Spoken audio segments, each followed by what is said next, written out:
orang hebat. Alhamdulillahirrahmanirrahim, pada kesempatan kali ini kita bisa bertemu lagi di agenda yang pasti kita tunggu-tunggu ya, di channel kesayangan kita, Unique Child 1, 2, 3. Oh, Masya Allah sekali, agenda yang selalu kita nanti yaitu podcast nih. Kalau ada podcast, pasti ada tema seru yang akan kita kupas bersama narasumber terbaik di bidangnya. Siapa sih narasumber kita kali ini? Coba kita lihat dulu CV beliau. Nah, beliau ini adalah seorang kasih kurikulum dan GTK PAUD Dikmas Disdik Kota Bekasi. Beliau lahir di Kota Ciamis 17 Juni 1967. Beliau dianugerahi 2 putra dan 1 cucu, Masya Allah. Beliau juga guru SMA sejak tahun 1989 hingga tahun 2001. Beliau ini kepala sekolah SMP 39 Kota Bekasi, SMP 24 Kota Bekasi, SMP 8 Kota Bekasi, dan SMP Negeri 2 Kota Bekasi selama 11 tahun kiprah beliau. Beliau ini ketua MKKS SMP Musyawarah Kerja Kepala Sekolah selama 2 periode, yaitu periode tahun 2017 sampai 2020.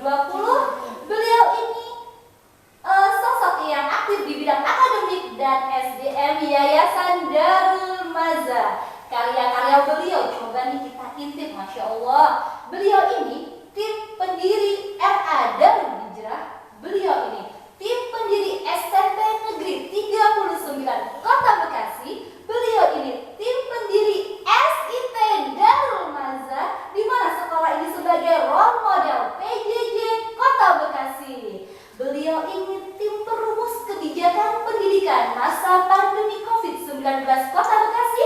Beliau ini tim perumus pedoman pembelajaran semester genap 2021, dan beliau ini juara pertama kepala sekolah SMP berprestasi tingkat kota di tahun 2014.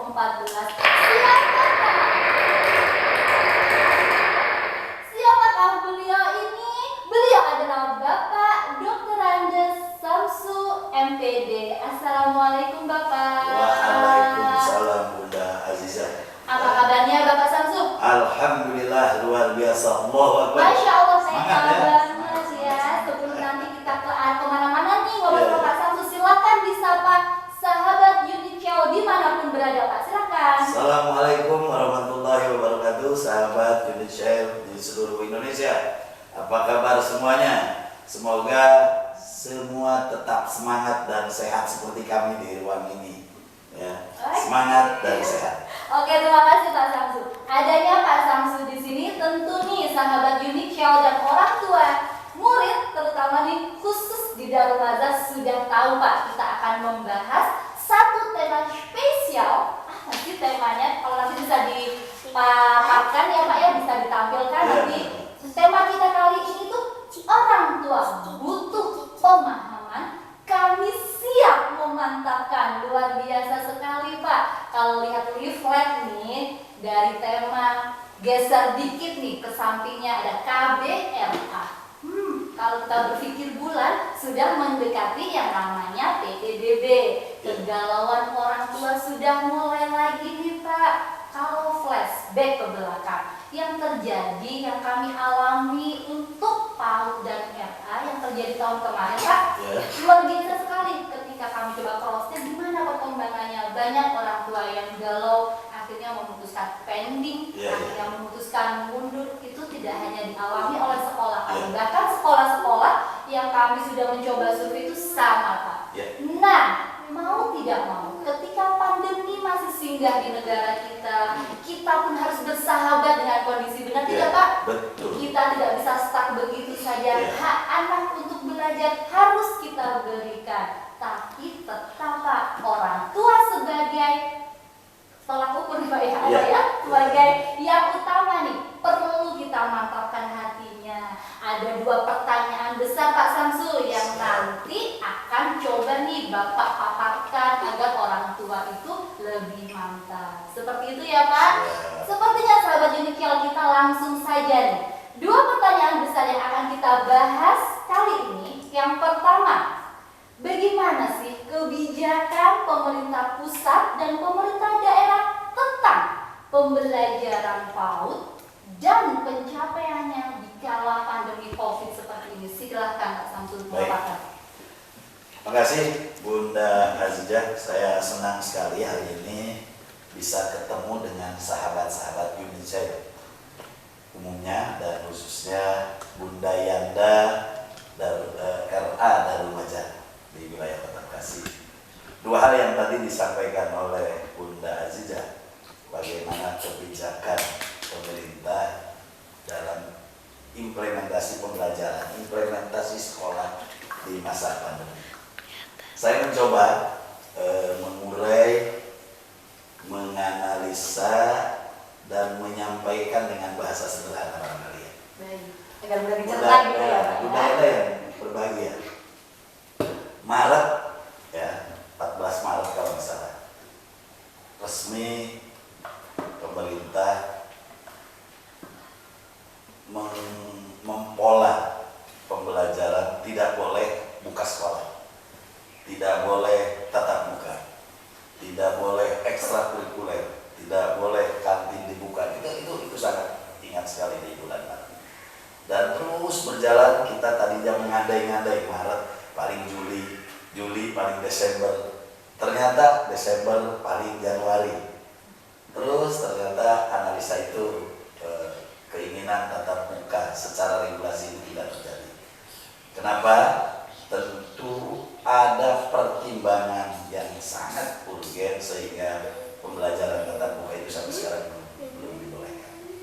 Bunda yang saya hormati, kebijakan pemerintah kaitan dengan dunia pendidikan atau yang kita kenal tuntutan publik mayoritas barangkali di beberapa elemen, tapi di sisi lain juga masih ada yang tidak menurut itu, yaitu keinginan pembelajaran tatap muka di sekolah, baik di satuan PAUD, di SD, di SMP, SMA, dan perguruan tinggi. Kita juga sudah mengenal ada SKB, Surat Keputusan Bersama 4 Menteri, yang tadinya membolehkan hanya di zona hijau, terus keluar hijau dan oranye, dan terakhir di bulan November kalau salah keluar kebijakan bahwa kebijakan pembelajaran tatap muka diserahkan kepada daerah masing-masing tanpa juga melihat zona secara keseluruhan, karena zonanya nanti akan diregionalkan lagi ke yang lebih kecil, mungkin kecamatan, kelurahan, RT RW. Dan untuk satuan PAUD, biasanya kan satuan PAUD itu lebih leading sektor keterlibatan peserta didiknya paling luas satu kelurahan, sehingga mungkin analisa zona kelurahan ini akan menjadi dasar pertimbangan seandainya satuan PAUD itu akan membuka tatap muka. Nah, itu kebijakan nasional. Jadi pemerintah pusat sudah menyerahkan kepada daerah. Daerah tentu mengkaji khusus kebijakan pemerintah Kota Bekasi. Saya ulang, khusus kebijakan pemerintah Kota Bekasi. Begitu ada peluang bahwa kepala daerah diberikan keleluasan untuk membuat kebijakan tentang bagaimana proses pembelajaran di satuan pendidikan ini, maka ditangkap cepat oleh wali kota, ditangkap cepat oleh dinas pendidikan, ditangkap cepat juga oleh Kemenag. Waktu itu kita langsung menyusun pedoman pembelajaran semester genap. Ya, jadi pedoman pembelajaran semester genap itu isinya adalah salah dari poin-poin babnya itu memberikan acuan kepada satuan pendidikan, baik yang akan melakukan PTM, pelajaran tatap muka, atau karena kondisi tertentu satuan pendidikan itu masih memilih PJJ, pendidikan jarak jauh. Dua istilah ini melekat di mekanisme pembelajaran di satuan pendidikan, yaitu PTM, pelajaran tatap muka, pembelajaran tatap muka dan PJJ pembelajaran jarak jauh. Yang sebelumnya lebih banyak kita sering mendengar daring, luring, dan BDR. Ini kan berkembang dinamika ini. Bunda Yana yang saya hormati, calon dan orang tua peserta didik dan RA dan remaja. Betul Pak Dan, betul. Ya, mudah-mudahan ini yang calon-calon dan remaja ini juga akan mengimbas infonya aja sehingga menyimpulkan, saya ke dalam remaja lagi ya. Gitu ya Pak ya. Ya welcome ya Pak. Mantap gitu ya. Welcome terus ya. Saya ulang tadi ya, pedoman itu dibuat oleh pemerintah Kota Bekasi dan nanti pedoman itu akan ditandatangani karena ini juga menjadi pedoman keputusan bersama dari berbagai organisasi perangkat daerah yang ada kaitannya dengan proses pergerakan manusia khususnya di dunia pendidikan. Pasti ada dinas pendidikan, pasti ada dinas kesehatan, mereka akan menandatangani pedoman ini. Pasti ada dinas perhubungan karena di situ ada interaksi kendaraan untuk mengantar jemput pulang pergi karena tidak bicara jauh. Ada satpol pp yang pasti akan mengamankan protokol kesehatan. Pasti ada perlindungan anak daerah KPAD, ya. Terus kita tidak ada juga Dewan Pendidikan, ada BMPS Badan Musyawarah Perguruan Swasta. Ini dilibatkan dalam kajian pembuatan pedoman ini dan akan disepakati. Nah, ini sudah hampir ada hampir selesai, tinggal pelaksanaan pendandangan dan dipublikasikan. Yang selama ini Kepala Dinas Pendidikan kita juga Pak Wali Kota Bekasi juga mendorong kesiapan sekolah kaitan dengan pembelajaran tatap muka itu. Budaya dan berbahagia. Selanjutnya merespon tadi kebijakan bahwa pembelajaran diserahkan di daerah kebijakannya. Di Kota Bekasi waktu itu sudah melalui 3 tahapan pembelajaran di semester genap. Yang pertama 11 Januari sampai tanggal 18. Sebelum tanggal 18 karena tanggal 18 harusnya itu ditetapkan semua memakai PJJ daring. Setelah itu ada SPTMT. Ini flashback sebentar ya. SPMT yaitu simulasi pembelajaran tatap muka terbatas. Ya. Kita masing-masing bidang di Dinas Pendidikan sudah menyiapkan di satuan PAUD, disiapkan per kecamatan berapa untuk SPTMT. Di SD, di SMP berapa, di RA berapa, ya karena RA kan PAUD cuma di bawah leading sektor Kemenak, ya. Tapi regulasi yang mengikatnya kan sama-sama dunia pendidikan, ya pasti akan ada kompromi. Nah, SPTMT itu mulai tanggal 18 setelah Juli bagi sekolah-sekolah yang setelah dievaluasi dibolehkan melakukan SPTMT. Ini sudah tinggal loh. Tapi ala kulihal Bapak Ibu Bunda Yana yang saya hormati, Bunda Aziza meningkat terus. Sehingga zona merah itu di seluruh di wilayah Indonesia makin bertambah, terutama Jawa Bali. Kondisi ini direspon cepat oleh pemerintah pusat dengan mengeluarkan kebijakan PSBB berskala besar Jawa Bali sampai tanggal 25 Januari. Gitu kan? Nah, kebijakan pemerintah pusat itu direspon cepat juga. Jadi oleh pemerintah Kota Bekasi, Dinas Pendidikan yang akan mulai SPTMT di tanggal 11. Besok itu ATHB di tanggal 28. Apa bedanya SPTMT dengan ATHB? Kalau SPTMT itu adalah piloting sekolah-sekolah yang juga dibatasi jumlah siswa yang masuk. Ya, kalau tahun ada berapa rombel karena siswanya banyak, hanya 5 anak kan yang dibolehkan. Ya, di auto hanya 5 anak. Dan prosesnya hanya 1 jam dari mulai datang sampai pulang itu di SPTM dari Derajat. Setelah itu ada ATHB adaptasi tatanan hidup baru. Nah ini meningkat, jumlah peserta didik yang boleh masuknya itu meningkat. Ya, 50% dari jumlahnya. Nah kalau kita bicara di PAUD, ini kan tidak begitu masalah karena mayoritas jumlah siswa anak usia ini kan pasti di bawah 100 ya, di bawah 50. Tapi kan pedoman ini juga mencakup SD SMP yang ada SMP, semua sekolah yang pernah saya ampu itu tadi, saya sekolah dari 4 sekolah itu, semua siswanya di atas 1000. Jadi tadi kalau di SPTMP itu hanya boleh per hari 3 rombongan belajar, kelas 7-nya 1 rombel, kelas 8 1 rombel, kelas 9 1 rombel, dengan jumlah siswa per kelas 50% dan jaga jarak 1 meter. Pasti juga dengan prokesnya, ya, masker, cuci tangan, jaga jarak. Kalau ATHP boleh 50%. Jadi kalau di situ ada 1000 siswa, maka boleh 500 siswa. Per kelas ada 40, maka boleh 20 dulu. Itu tahapannya. Sambil terus tahapan itu dipantau. Kalau plan itu misalnya jadi normal, maka Kota Bekasi sudah sangat siap untuk melaksanakan proses pembelajaran tatap muka di masa pandemi. Bahkan Bunda Yanda yang saya hormati, Bunda Asjad dan teman-teman Unishare di seluruh Indonesia, di bulan Agustus 2020, di tengah pandemi dan di tengah teman-teman di wilayah lain pure melakukan dari Kota Bekasi membuat role model tatap muka.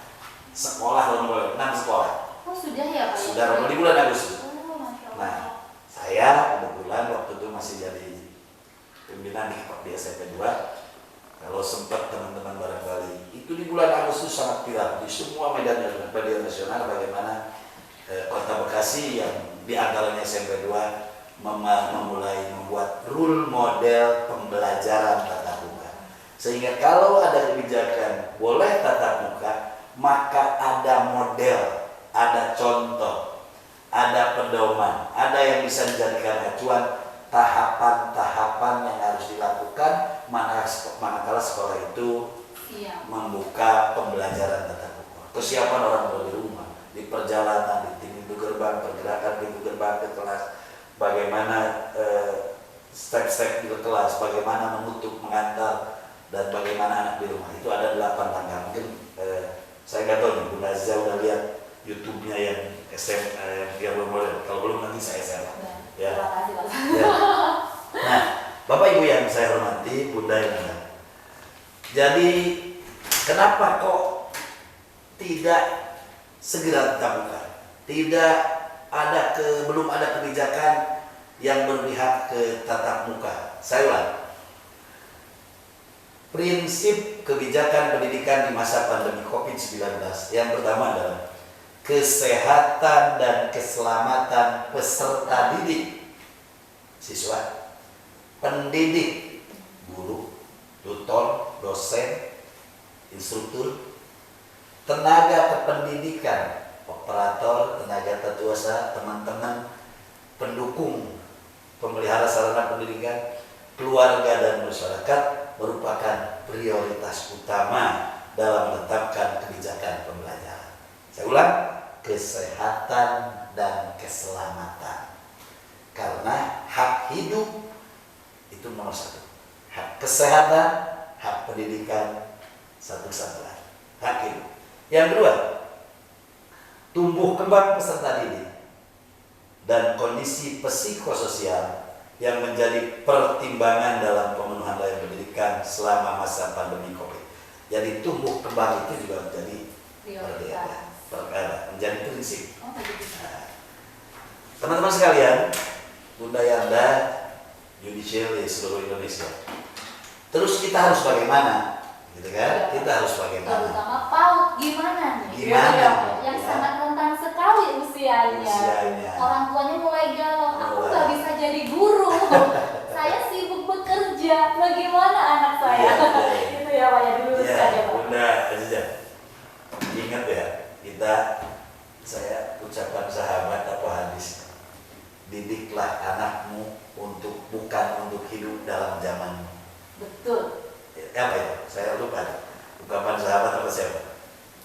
pesan lah yang ada di rumah. Ya. Itu ada ya, Iya. kalimat bijak itu. Dan memang terjadi ya, guru-guru kita itu tidak dididik untuk melakukan pembelajaran daring. Betul Tidak bisa, sekali. tapi faktanya harus melakukan. Betul. Berarti pola pembelajaran pendidikan ini next banget, visioner. Apa yang akan dilakukan di era-era global perkembangan teknologi yang tinggi ini? Ya, Bapak Ibu yang saya hormati dan berbahagia, ini long life education itu kan juga nggak boleh berhenti. Betul Pak. Ya. Tetap Belajar berkarya sepanjang hayat itu kondisi juga apapun, ya Pak. Ya, nggak boleh. Sahabat dengan kondisi apa? Tapi seperti apa cara? Kita ambil nilai-nilai positif kalau ditanya seperti apa. Rumah itu adalah madrasah ula. Betul Pak. Rumah adalah madrasah pertama. Olah pertama. Madrasah pertama.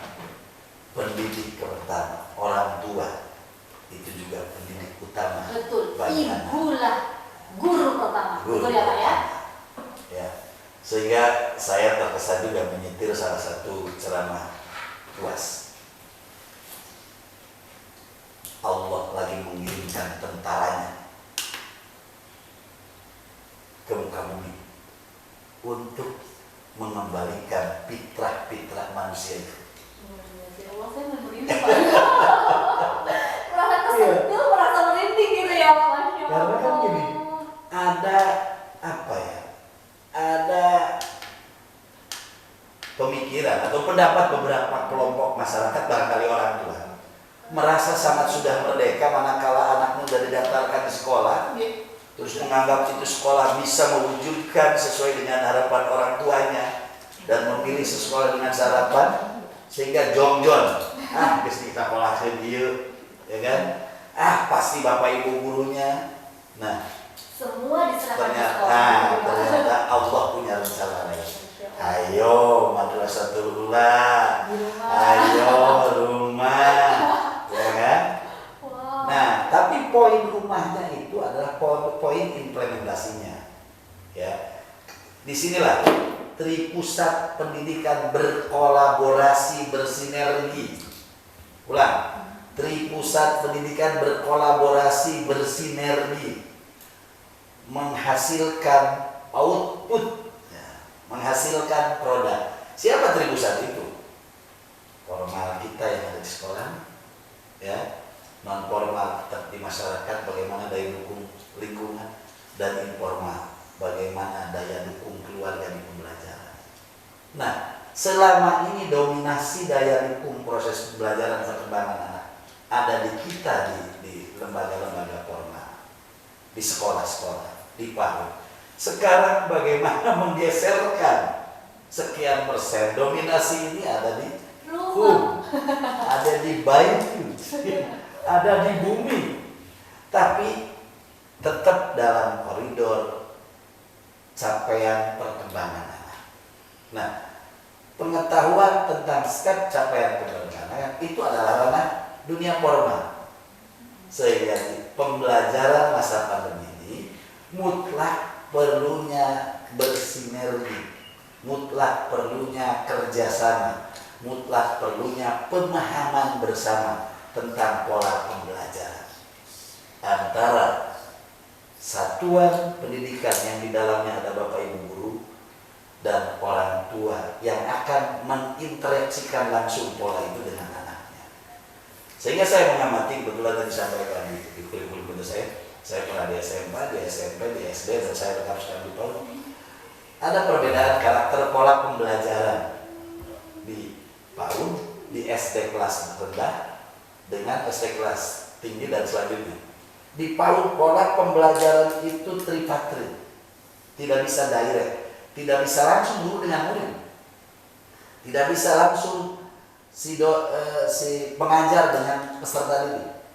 Tapi bagaimana teman-teman itu harus memberi pemahaman materi dulu ke orang tuanya baru menyampaikan ke anaknya dipandu oleh orang tua dengan RPPM yang sudah dibuat. RPPM itu rencana pembelajaran mingguan ya, yang sudah dibuat oleh bapak ibu guru di sekolah, diamati, dilaporkan melaporkan, orang tuanya mengamati, orang tua melaporkan ke bapak ibu guru, bapak ibu guru menganalisa. Disitulah yang disebut bagaimana indikator tingkat capaian perkembangan anak. Jadi yang menyimpulkan tingkat capaian perkembangan anak itu bukan orang tuanya, tapi tetap guru.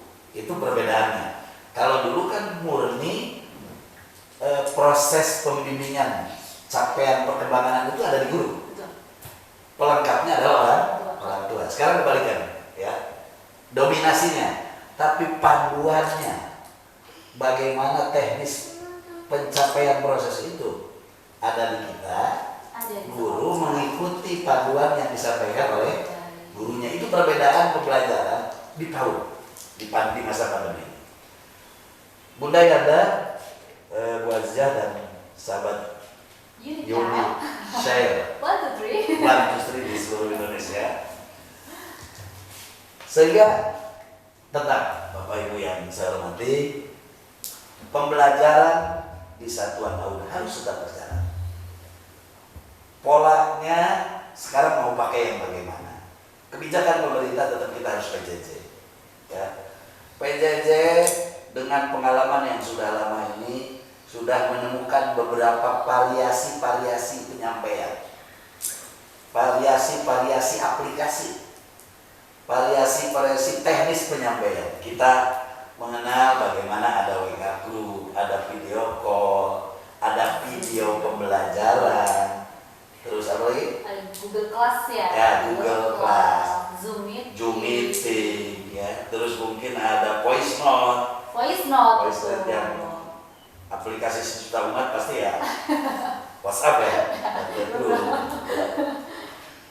Dan dikembangkan juga coba adalah mobile teacher, guru kunjung. Yang karakter prosesnya beda dengan yang visit. Pernah ada pemahaman guru kunjung sama dengan yang visit itu, mari kita luruskan. Kalau visit lebih banyak studi kasus personil gitu. Kalau mobile teacher, guru kunjung, bagaimana kita selalu silaturahmi dalam membawa tema pembelajaran. Tapi nuansanya jangan diciptakan proses pembelajaran formal seperti anak itu datang ke kita. Nah, kita hanya melihat penguatan barangkali.